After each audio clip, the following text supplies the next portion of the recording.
Partie 4 sur la géométrie analytique repère dans le plan. Parlons de la distance entre deux points dans le plan muni d'un repère orthonormé.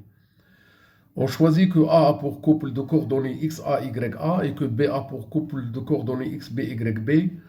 La distance AB est le donné par un grand radical et sous ce grand radical on note xb moins xa le tout au carré plus yb moins ya le tout au carré.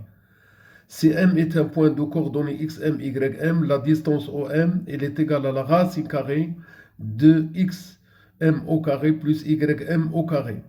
Si on a un vecteur EF de coordonnées bien déterminé AB et on nous demande de calculer la distance EF, on note EF il est égal à la racine carrée de A au carré plus B au carré. Exemple.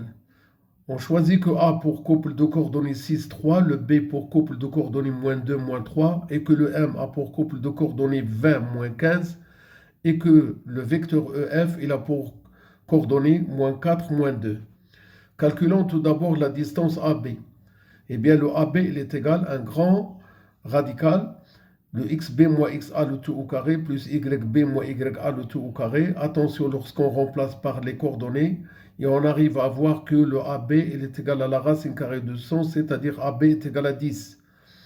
Calculons la distance OM.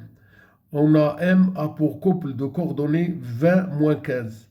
Alors le OM, distance OM, il est égal à la racine carrée de 20 au carré plus moins 15 au carré. Les calculs nous donnent la racine carrée de 625 qui est égale à 25. Calculons la distance EF. On sait que F a pour couple de coordonnées moins 4, moins 2. Alors, la distance EF elle est égale à la racine carrée de moins 4 le tout au carré plus moins 2 le tout au carré, ce qui nous donne la racine carrée de 16 plus 4 qui est égale à la racine carrée de 20, ce qu'on peut remplacer par 2 racine carrée de 5.